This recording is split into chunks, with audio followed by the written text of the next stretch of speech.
మార్కాపురం సమీపంలో జరిగినటువంటి ఘోర బస్సు ప్రమాదం పెను విషాదాన్ని నింపడమే కాకుండా అత్యవసర సేవల విభాగాల నిర్లక్ష్యాన్ని కూడా ఎండగట్టింది. ఈ ప్రమాదంలో అప్రాక్సిమేట్లీగా 14 మంది వరకు చనిపోయారు. చాలా బాధాకరమైన విషయం. అక్కడ స్థానికంగా ఉన్నటువంటి ప్రత్యక్ష సాక్షులు ఎవరైతే ఉన్నారో వాళ్ళు వెల్లడిస్తున్నటువంటి విషయాలు అధికార యంత్రాంగం పనితీరు మీద తీవ్ర విమర్శలు కూడా వస్తున్నాయి.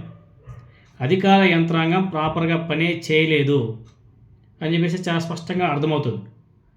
ప్రమాద స్థలాన్ని సందర్శించినటువంటి మార్కాపురం తెలుగుదేశం పార్టీ ఎమ్మెల్యే కందుల నారాయణ రెడ్డి ఆయన ఎదుట ఒక బాధితురాలు తమ ఆవేదనను వెలగెక్కడం జరిగింది. ప్రమాదం జరిగిన వెంటనే పోలీసుల సహాయం కోసం 100 నెంబర్కి ఎన్నిసార్లు ఫోన్ చేసినా కలవలేదని చెప్పేసి ఆ బాధితురాలు ఎమ్మెల్యేకి కంప్లైంట్ చేసింది. అంతేకాదు ప్రాణాపాయ స్థితిలో ఉన్న వారిని రక్షించేందుకు 108 అంబులెన్స్కి సుమారు 20 సార్లు ఫోన్ చేశాం, ఫోన్ లిఫ్ట్ చేయలేదు. చివరి ప్రయత్నంలో ఎవరో ఫోన్ ఎత్తారు కానీ అప్పటికే బస్సు పూర్తిగా కాలిపోయిందని చెప్పేసి ఆ బాధితురాలు మాట్లాడుతుంటే చాలా బాధేసింది. అంటే ఇక్కడ అధికార యంత్రాంగం ఎంత నిర్లక్ష్యంగా పనిచేస్తుందో చాలా స్పష్టంగా అర్థమవుతుంది. అటు పోలీసులు ఫోన్ లిఫ్ట్ చేయలేదు, ఇటు 108 సిబ్బంది ఫోన్ లిఫ్ట్ చేయలేదు. ఎందుకు అంత నిర్లక్ష్యం మనకైతే అర్థం కావడం లేదు.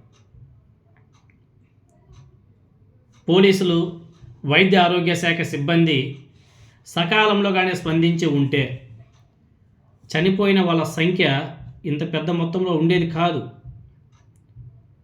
క్షతగాత్రుల పరిస్థితి మెరుగ్గా ఉండేది. వాళ్ళు ఎవరు కూడా బాధపడే వాళ్ళు కాదు. టోల్ ఫ్రీ నెంబర్లు పనిచేయకపోవడం, ఫోన్ చేసినా స్పందించకపోవడం అధికారుల బాధ్యతారాహిత్యానికి నిదర్శనం అని చెప్పేసి చెప్పుకోవాలి. చాలా బాధాకరమైన విషయం. ఈ ఘోర రోడ్డు ప్రమాదం మీద రాష్ట్ర ప్రభుత్వం, అదేవిధంగా నారా చంద్రబాబు నాయుడు గారు దిగ్భ్రాంతి వ్యక్తం చేస్తూ చనిపోయిన వాళ్ళకి 3 లక్షలు, గాయపడే వాళ్ళకి 2 లక్షలు ఏమో ఎక్స్గ్రేషియో ప్రకటించారు. సరిపోతాయా? ఒక మనిషి యొక్క ప్రాణం విలువ 3 లక్షల. ఈ దేశంలో, ఈ రాష్ట్రంలో ఒక మనిషి ప్రాణం 3 లక్షలు అంటే ప్రాణానికి విలువ లేదు ఇండియాలో. ఎంత చీప్గా చూస్తారో ఒకసారి ప్రజలను కూడా ఆలోచన చేయాలి. అదే వేరే దేశాల్లో అయితే ఒక ప్రాణం విలువ చాలా విలువైనది, చాలా వాల్యుబుల్, అంత జాగ్రత్తగా ఉంటారు. కానీ మన ఇండియాలో, మన ఆంధ్రప్రదేశ్లో మాత్రం ప్రాణాలంటే అసలు లెక్కలేని తనం. అధికార యంత్రాంగం పనిచేయదు, క్షేత్రస్థాయిలో యంత్రాంగం పనిచేయదు. ముఖ్యంగా హోంమంత్రి వంగలపూడి అనిత గారు, అదేవిధంగా వైద్య ఆరోగ్య శాఖ మంత్రి ఆయన అసలు ఆయన మంత్రి ఏ మంత్రో, ఏ శాఖ మంత్రో అని అసలు తెలుసో తెలియదు. ఎందుకంటే ఆయన నియోజకవర్గాన్ని కూడా గూగుల్ మ్యాప్ పెట్టుకొని మరి ఆయన నియోజకవర్గానికి వెళ్ళడం జరిగింది. అలాంటి వ్యక్తికి వైద్య ఆరోగ్య శాఖ మంత్రి పదవి ఇచ్చారు. ఈ వైఫల్యాల మీద ఆ మంత్రులు ఏమని సమాధానం చెప్తారు? ఏం సమాధానం చెప్తారు? అత్యవసర సేవల వ్యవస్థను ఆధునీకరించారా లేకపోతే ఏంటనేది ఇక్కడ అర్థం కావడం లేదు. మేము చాలా అద్భుతంగా పనిచేస్తున్నాం, అన్నిటిని కూడా ఆధునీకరణ చేసేసామని చెప్పేసి చెప్తున్నటువంటి ప్రభుత్వానికి ఈ ఘటన ఒక సవాలుగా మారింది. మాటలేమో కోటలు దాటుతుంటాయి, చేతలేమో పెద్ద గుణసున్నా. మళ్ళీ ఏమైనా మాట్లాడితే డ్రోన్ ట్యాక్స్లు ఎగరేస్తామని చెప్పేసి మాట్లాడతాడు చంద్రబాబు నాయుడు గారు. భూమి మీద నడిచే 108కి దిక్కులేదు, 100కి దిక్కులేదు. డ్రోన్ ట్యాక్స్లు ఎగరేసి మందులు, అదేవిధంగా ట్యాబ్లెట్స్ అన్నీ కూడా సరఫరా చేస్తూ ఉంటాడు. ఇంటింటికి డెలివరీ చేపిస్తామని చెప్పేసి మాట్లాడతారు. డ్రోన్ ట్యాక్స్లు అంట. ఇక్కడ రోడ్డు మీద నడిచే వాహనాలకే దిక్కులేదు, ఆ సిబ్బందికే దిక్కులేదు అంటే డ్రోన్ ట్యాక్స్లు ఎగరేస్తామని చెప్పేసి మాట్లాడతారు.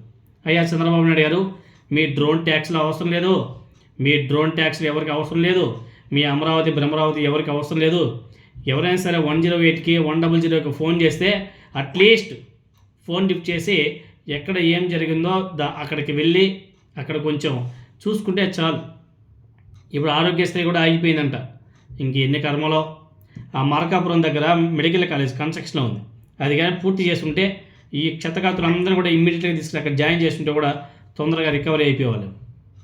దాన్ని కూడా ఆపేసరి. ఇంకేముంది, ఏమన్నా మాట్లాడితే ఆకాశంలో మేడలు కట్టేస్తుంటారు. ఇక భూమి మీద నిలబడడానికి తినడానికి దిక్కులేదురా నాయన అంటూ ఉంటే ఆకాశంలో మేడలు కడతారు. ప్రజలందరూ కూడా ఆలోచన చేయాలి. నిత్యావసరం మినిమం బేసిక్స్ ఒక వ్యక్తికి దొరకనప్పుడు ఇంకా అటువంటి ముఖ్యమంత్రులు, డిప్యూటీ చీఫ్ మినిస్టర్లు, హోంమంత్రులు ఉంటే ఏమి, లేకపోతే ఏమిటి?